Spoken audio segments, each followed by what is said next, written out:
Hello everyone, this is Paras again, and today we are going to talk about community moderation and conflict resolution. Once you will get into the journey of community building properly, you will realize how important is moderation. And then these conflicts, I wish that you never get these conflicts within the journey of building communities, but if you get it, today's session is eventually going to help you. So let's get into it. So community moderation is a practice of managing content, post comments or discussions from members on a community platform so it aligns with the community rules and code of conduct. Keep in mind, I'm using few terms like community rules, code of conduct. We'll talk about them.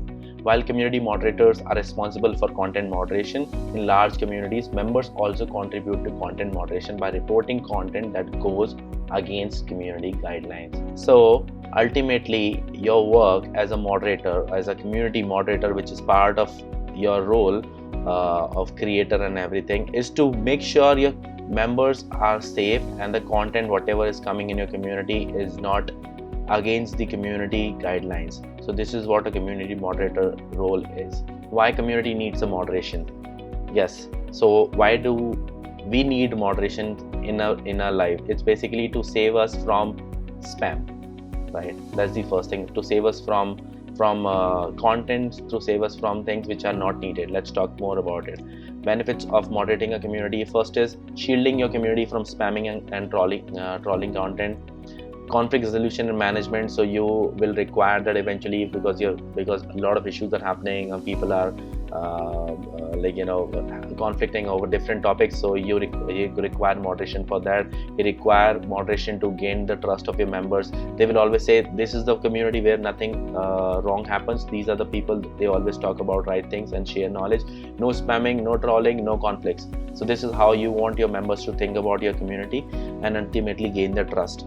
Talking about more user generated content, call it member generated content, because you are a community and they are members. So once they will trust your community, they will start sharing more and more, because they know there is no spamming, there is no wrong people in this community and all the right people. So you eventually want that. And then gaining insights on member perception of the brand community is basically understanding your members through a right content, through a right moderation. You are able to do that. And then ultimately you will be saving your community's image. Nobody will say that this is a community where nothing good is happening. Everybody will be talking good about your community, so you need to save that as well. We have already discussed, I told you that remember this community guidelines and code of conduct. So this is the first thing which I need to tell you, that you need to define your community guidelines.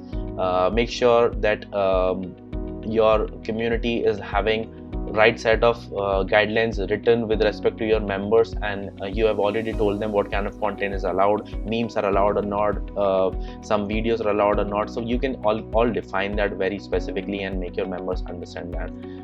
Second, communicate rules during member onboarding. So whenever your new members are coming in the new chat rooms, you can just go there and directly tell them, guys, these are the content guidelines, these are the community guidelines.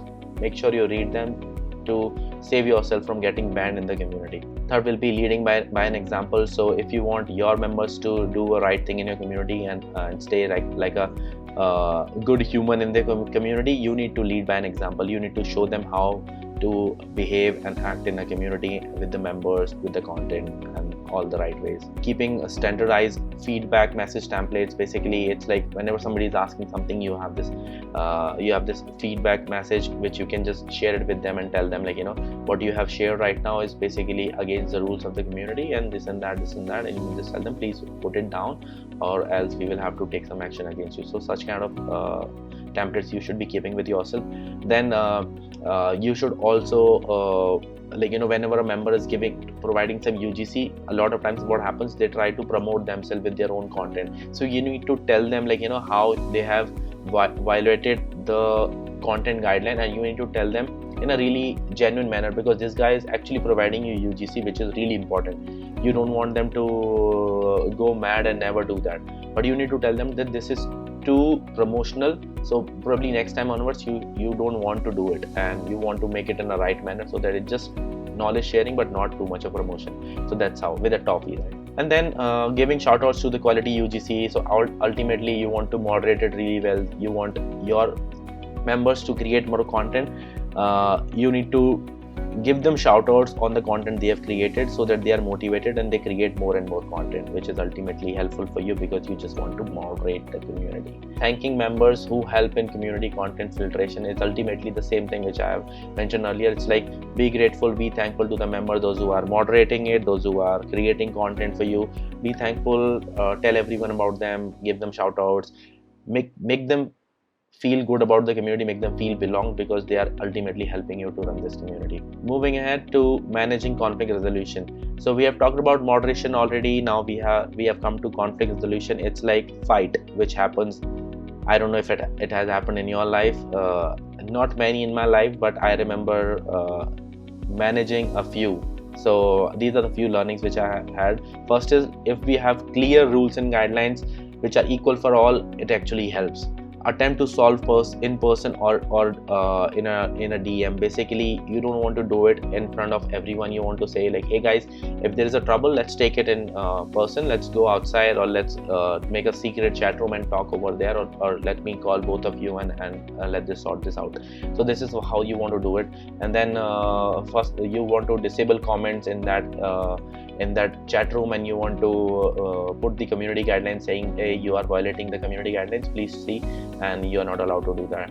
Then muting members with a warning. So it's basically, you want to